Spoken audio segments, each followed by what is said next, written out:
Pembelajaran inovatif berbasis Google Ecosystem dalam meningkatkan kemandirian belajar siswa pada mata pelajaran PPKN di MTSN 26 Kepulauan Seribu, Kampus B, Pulau Pramuka. Judul dari habituasi ini diambil berawal dari adanya rendahnya kemandirian belajar siswa dalam mata pelajaran PPKN. Kemudian, didapatkan gagasan kreatif terhadap penyelesaian core isu tersebut, yakni proyek video pembelajaran berbasis YouTube dan Google Ecosystem.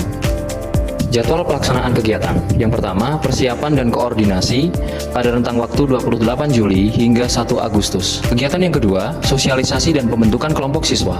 Bimbingan perencanaan proyek video pada 4 Agustus hingga 8 Agustus 2025. 4. Pelaksanaan produksi video dan pendampingan.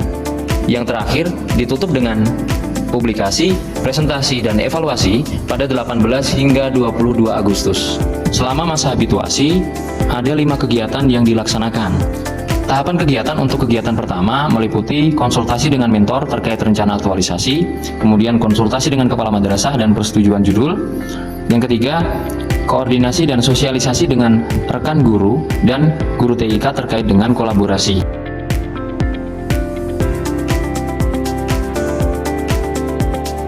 Untuk kegiatan kedua, yaitu sosialisasi dan pembentukan kelompok siswa, antara lain yang pertama menyusun modul panduan proyek dan rubrik penilaian kemandirian siswa. Yang kedua, sosialisasi Google Ecosystem dan penjelasan teknis detail kepada siswa tentang proyek video YouTube.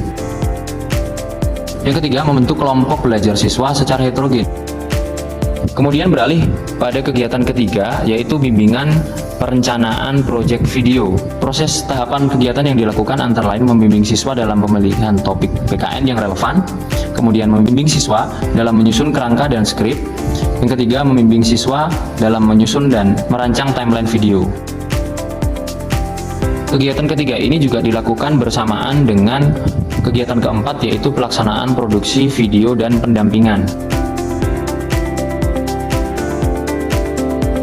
Untuk kegiatan keempat, yang pertama memberikan bimbingan teknis dasar terkait perekaman dan editing video. Kemudian yang kedua, mendampingi dan memberikan umpan balik secara konstruktif selama proses produksi video. Dan yang terakhir, pada kegiatan 4 ini dilakukan tahapan kegiatan berupa monitoring proses editing video.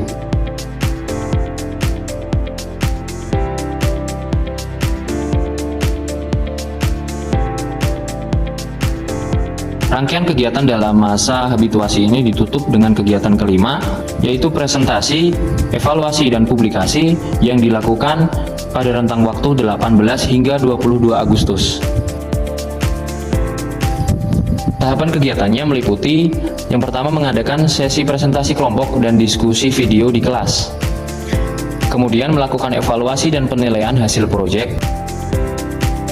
Yang ketiga, memfasilitasi siswa untuk mengunggah video hasil karya mereka ke platform YouTube. Dan yang terakhir, penulis melakukan refleksi dan menyusun laporan akhir aktualisasi.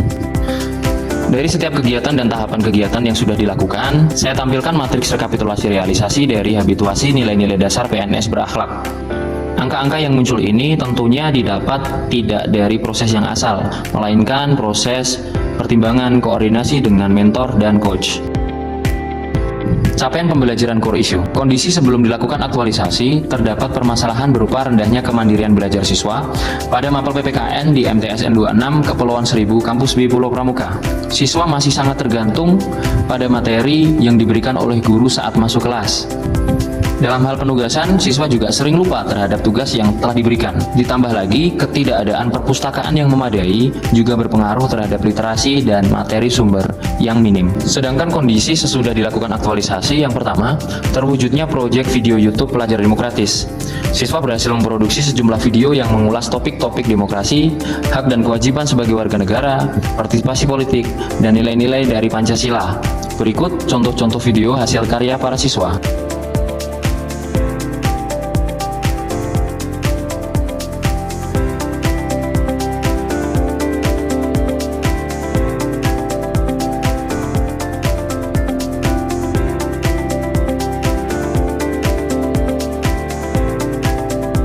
Yang kedua, peningkatan kemandirian belajar siswa. Teramati adanya peningkatan inisiatif siswa dalam mencari informasi, memecahkan masalah, dan mengelola proyek secara mandiri.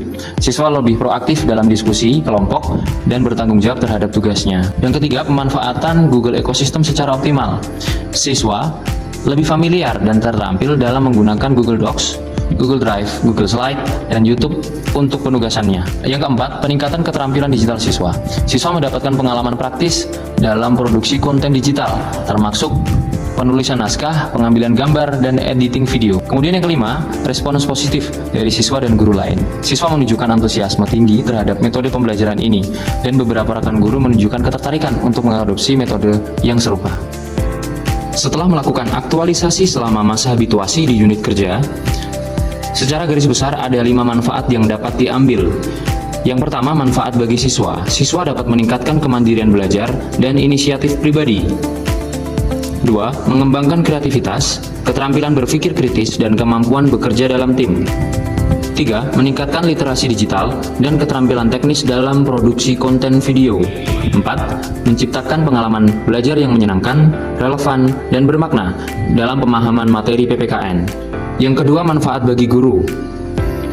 Guru dapat meningkatkan kompetensi dan profesionalismenya sebagai seorang guru yang melek terhadap teknologi. 2. Menjadi lebih inovatif dalam merancang dan mengimplementasikan pembelajaran. 3. Mengaktualisasikan nilai-nilai dasar ASN berakhlak secara nyata dalam setiap tugas dan fungsinya. 4. Mencapai kepuasan profesional karena berhasil menginspirasi dan memfasilitasi pembelajaran siswa secara efektif.